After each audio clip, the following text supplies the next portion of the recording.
Your son Paul played youth football from the age of about 7 to 15, isn't that right? That's correct. Did you have any concerns with Paul playing football? We're obviously talking, youth NFL here, not as opposed to soccer. We've kind of got translation issues with different audiences, but we're talking youth NFL. Yeah, so American football. My son played from 7 till 15, so he was still playing when my daughter got injured in cheerleading. And one of the things that stood out about my daughter's cheerleading injury is that it seemed that there were more issues in cheerleading than per se my son had in football. So he had a really great experience during the time that he was playing. We weren't aware. He didn't have injuries. He had a really good coach who cared about the kids, and it wasn't about winning. So other than when he first started playing, I did wonder why the helmets were so big for kids, but I certainly didn't suspect at that time that the helmets weren't made for them or that they would actually make brain damage more likely to happen. So we were just really unaware. We thought they had done everything that they should do to at least have the minimum standards to keep kids safe. And did Paul ever come home with concussions or any head complaints? No, he never had any known concussions or brain injuries while he was playing football. He didn't have any outside of football either. By the time that he passed away when he was 24, he did have migraines and headaches and other things that I didn't necessarily at the time attribute to all the repetitive brain trauma he had sustained in football. But certainly when I got the news of the details of how he died and how it just didn't make any sense. It didn't add up. And it reminded me of another former NFL player who had crashed into a semi-truck and died. And then also when Junior Seau, who's one of the most well-known NFL players in the U.S. to have been found to have CTE, had driven off a cliff a couple of months before he committed suicide. And so my son's death reminded me of those incidences. And so that's what triggered me to have his brain examined for brain damage and CTE. Please feel free to go into as little detail as you're comfortable with here. But when you say his death didn't make sense to you in many ways, he passed away in a motorcycle accident. Were there certain things that flagged for you as being unusual or inexplicable? Yeah, there's a laundry list of things. That's why it was so bizarre. Number one, I didn't know he had a motorcycle. That was hidden from me. I'm not a fan of motorcycles. I often get trolled on Twitter about why I don't do motorcycle safety. Anyone who knows me knows I'm not a fan of motorcycles. So the first thing was that he had a motorcycle and had no experience and that it had been hidden from me. Right. My son was not a rebellious person. He wasn't rebellious as a kid, as a young adult. And, not that kids tell you everything. I'm not that naive of a parent, but he was able to share quite a bit with me. And so for him to hide the fact that he had this motorcycle, he knew it was wrong to have it. We live in Los Angeles. This is a dangerous place in a car, much less a motorcycle. So that was the first thing. And then, had he been just driving fast, per se, maybe on a lonely road or on a racetrack, driving fast also wouldn't have stood out to me. But he was driving home from work, on a pretty busy street on a holiday, and he hit a woman and her 2 kids. And that's what stood out to me the most, is that it just seems not just reckless, but crazy, almost suicidal. And the fact that he could have killed someone else. Driving fast and injuring yourself is one thing. That's sort of reckless behavior that you might think just anybody might do when they're not making the best decisions. But he was a really sensitive person. So for him to put other people in danger, he could not have been thinking straight at all. And he was driving into the sun. He was driving in the number 1 lane, which is next to parked cars. if you're crouched down on a motorcycle, people pulling out are not going to be able to see you. Yeah. So it was all these factors that to me just didn't make sense. And it obviously you start at that moment, in a moment of crisis like that, you start looking back all of a sudden at all these things that are flashing before your eyes. And all of a sudden they're all adding up to, hey, wait a minute. This doesn't look good. We need to find out more answers. And so for me, having his brain looked at was a logical thing. I had a younger daughter who had stage 4 cancer, and when they removed her kidney, we donated that organ to science. I mean, so it wasn't the first time our family's been involved in trying to help science keep kids safe and to find cures for diseases. You mentioned he'd been suffering with migraines on occasion. Was that anything out of the ordinary? Was that something he did struggle with even in his early teenage years, or was that more something in adulthood? Well, it more so as the years had gone on. So not so much like as a young kid. There were signs back in late part of high school where he started having some more difficulties dealing with his emotions or processing things, or having, a shorter attention span, and just telltale signs of brain injury. I mean, some people think CTE is a big mystery. It's not a mystery. CTE is advanced brain damage. We know an awful lot about brain injury and brain damage, which is where CTE starts. And so, any of the brain injury symptoms that are common can be suffered by someone who has had repetitive brain trauma and may later develop a neurodegenerative disease like CTE or Parkinson's or ALS or dementia. So, he had some of those signs in the years preceding, and he obviously had brain damage and brain injury for many years before he died for it to develop into CTE. CTE doesn't happen overnight. Sure. And was the diminished attention span, or maybe trouble with his emotions? Because again, look, you're in your late teenage years. Maybe we all struggle with emotions or different things at that period of our life. There's a lot going on. Certainly life changes very quickly. Was it of concern to him? Was it of concern to you? Did you have it investigated at the time? Or did you think, well, look, maybe this is just the rough and tumble of life we're going through here? A little bit of both. I did attribute some of those things and to being a teenager and being a young adult and trying to figure out who you are and all that kind of stuff. I think those are the logical first things that anyone would sort of go to because of his age and all the things that you go through trying to be an adult, trying to get a job or go to school or figure out what you're going to do with your life. That's a pretty difficult time, I think, for most people. Yeah. I also think that toxic masculinity is fairly common here in the U.S. So for, when people hear, oh, he's driving fast, they just think everybody drives fast, which, especially a teenage, boy or whatever. But I think taking risks that can endanger other people and yourself in a highly probable scenario isn't just being a teenager. Yeah. To me, that's being extremely reckless and can cause damage, to property and lives. I also found out after he died that he had mentioned to his older sister that he wondered if he had CTE.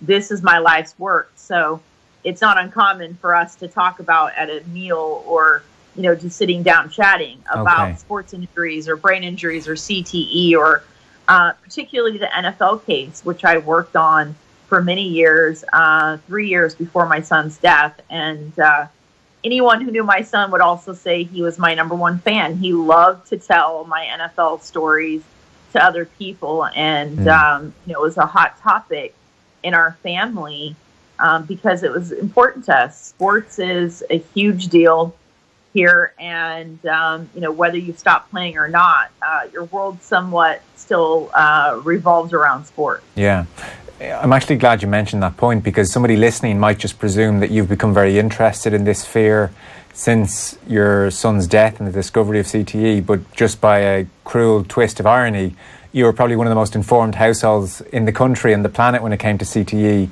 before that. So it's not shocking that he may have wondered that aloud to his sister. He would have been familiar with CTE, or certainly with the concussion issue in the NFL. Yeah, absolutely. It was definitely a topic that had come up a lot. In the Super Bowl previous to his death, I had gone to New York and went to a lot of the events and media day and gone, to a lot of the stuff related to the game. And he was really bummed that I didn't take him. I actually took another athlete who'd been injured cheerleading, and it was her bucket list dream to attend Super Bowl. So not knowing that would be my last chance to take him, I was taking another injured athlete to make her wish come true. And so, even after his death, my daughter and I attended Super Bowl year before last in my son's honor, just sort of, go full circle and, face football head on, so to speak, and attend, the game and try to reconcile the difficult issue of loving sports, trying to be an advocate for football as a game, and for kids as well. But once you lose a child from the egregious behavior of that industry, not doing the right thing, it's definitely something that you grapple with, because, you feel guilty to still think sports are good or important. People attack you and say that you want the game to die or you're out to stop it. I get a lot of that sort of topic, when really I've been saying the same thing for about 10 years. And had met with Roger Goodell, the commissioner. Previous to my son's death, I met with Jeff Miller, who's now the vice president of health and safety, and discussed with them some of the things that could be done to make the game for the long term more sustainable. Yeah, well, there's no doubt, and the audience you're talking to here are very familiar with all of this stuff, and there's no doubt the NFL had their head in the sand, willfully their head in the sand, for quite a long time on this issue. When it came to your son, when it came to what was happening in a youth American football, which is a sphere I'm less familiar with, I must say, how extensive was the damage? And are we concluding that this was just the repeated, I suppose, shaking of the head, frankly? I mean, it doesn't have to be head-to-head contact, as we know. It can just be the whiplash effect, I suppose. Anyone who's seen Concussion, it was demonstrated quite brilliantly in the example of a balloon in a jar, for instance. So how extensive was the damage, and is that effectively what caused the damage? Well, yeah, so to answer your question on sort of in two parts, to have CTE at all is advanced brain damage. So he had white and gray matter changes. He obviously had the markers for CTE. So he had, the tangled tau. And he also had a thin corpus callosum, which is where the left and right hemisphere of the brain are connected. Right. And I mentioned that because it's important. So, CTE is found in the deep crevices of the brain. And so when you think about that from a biomechanics or an engineering sort of point of view, the damage is being caused in the deep crevices of the brain, and then also this connecting part between the right and left brain, the corpus callosum. When you see damage in those two areas, that's telling you that it's coming from repetitive brain trauma. Okay. It's just the mechanism of injury of it. So absolutely. And when you go and look at like car crash studies on, whiplash and diffuse axonal damage, and you think about it, if you add a 4 to 5 pound helmet on a 50, 60, 70, 80, 90 pound kid, you're just going to lower the amount of G-force necessary to cause the same damage without that heavy helmet. Yeah. So it certainly did it all added up and made perfect sense. He had problems with his knees and his back. So is it really that illogical to think that he had wear and tear on his joints from all the hits, but his brain was just sitting in there pristine? That's not logical. It makes perfect sense that you can't. Human bodies are not intended to sustain hundreds of hits over a year and thousands over a lifetime. So just like workers in the workplace get overuse injuries from repetitive motion, or tennis elbow, or Tommy John from pitching in baseball. CTE, or brain damage, is really the same sort of type of injury. It's an overuse injury from too many hits. How has youth American football changed from when Paul was playing it from the age of 7 to 15? Have they made changes that you're happy with, or do they still have a way to go? If you ask them, they would say it's a whole new game. It's never been safer. Parents are crazy to think that their kids shouldn't play. The only change that American football can make for children is to stop letting them play tackle football. Young children cannot sustain those kind of hits. There's no equipment that can be made to make it reasonably safe. We don't know how many hits that they can take safely. In 2018, we don't know how many cigarettes you can smoke to get lung cancer.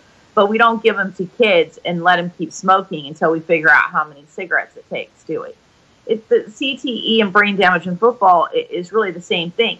The fact that we don't know how many hits it takes isn't an argument to keep playing. It's actually an argument that we should stop it immediately and stop exposing young children to permanent brain damage.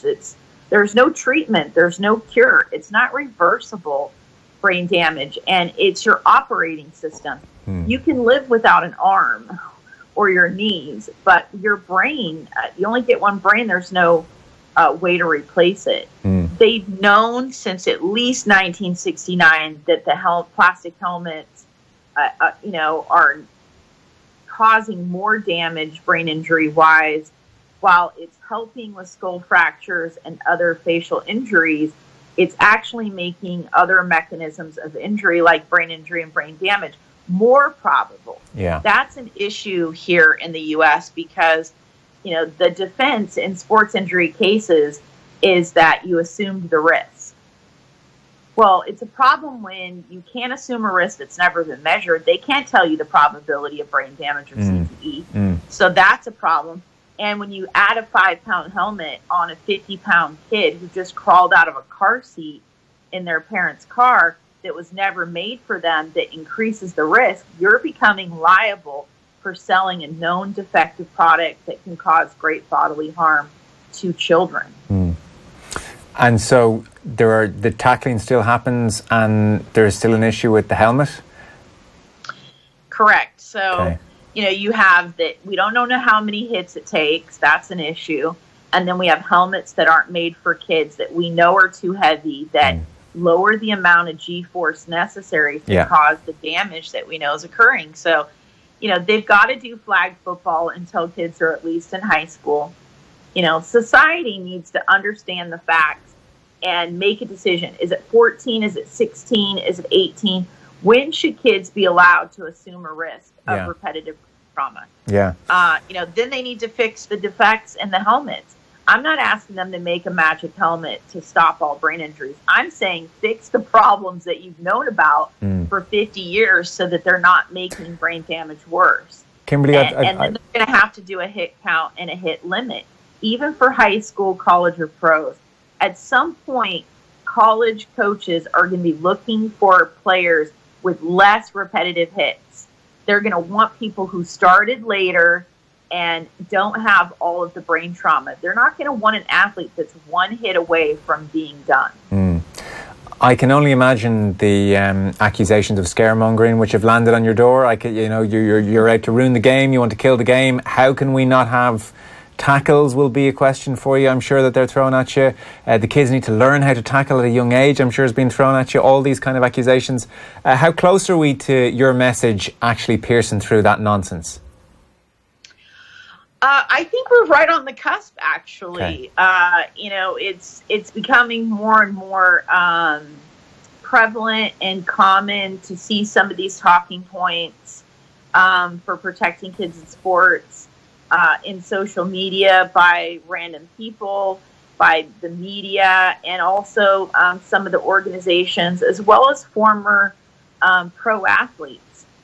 So I think that it's right around the corner. I believe in the next 5 years we'll see no tackle football before high school, changes in the helmets, and working on risk management to do a hit count and a hit limit. I mean, U.S. Soccer already eliminated headers for kids 10 and under and are counting headers and limiting headers for kids 11 to 13. Yeah. So the legal precedent has already been set, and that was done a couple of years ago in a mediation for litigation against U.S. Soccer. So, I think that that's right around the corner. And obviously, I currently have a lawsuit on my son's behalf against Pop Warner Football.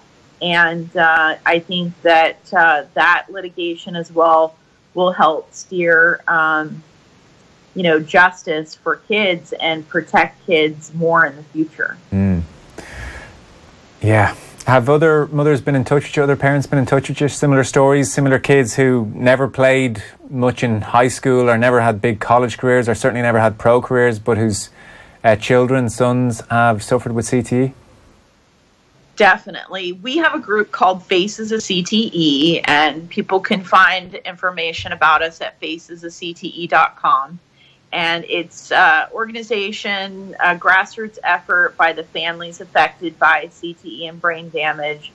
And we have dozens of families involved, from youth players to college players and pro players in American football, soccer, hockey, boxing, and even the military as well. So, and we even get people from domestic violence backgrounds and other areas outside of sports too. So it's definitely a growing movement.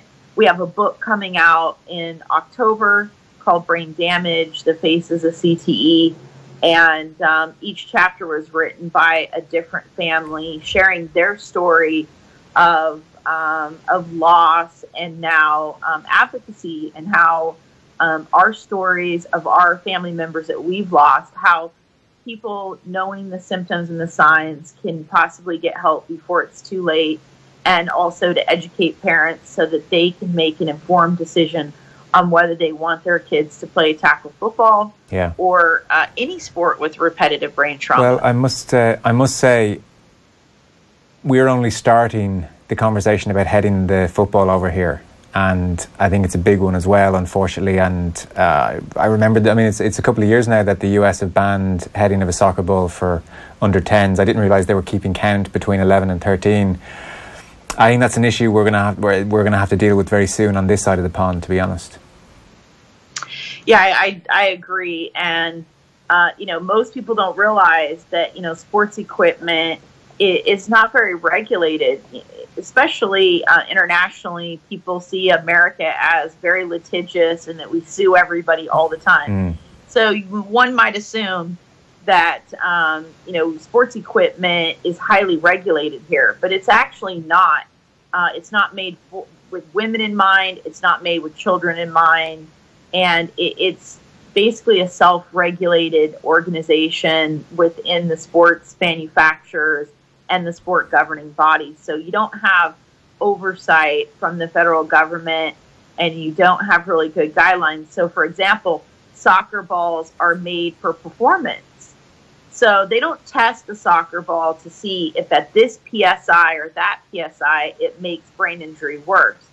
They recommend a PSI for performance, for hitting it and kicking it, not for being hit with it. So the end user doesn't even know what is the proper PSI to not increase the risk if they happen to get hit with the ball or they're heading the ball.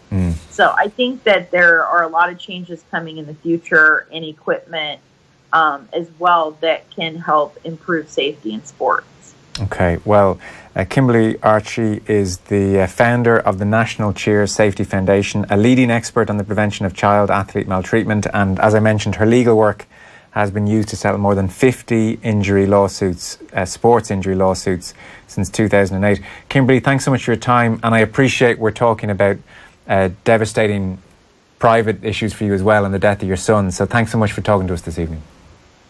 Thanks for having me and covering the topic. We hope we can make a difference.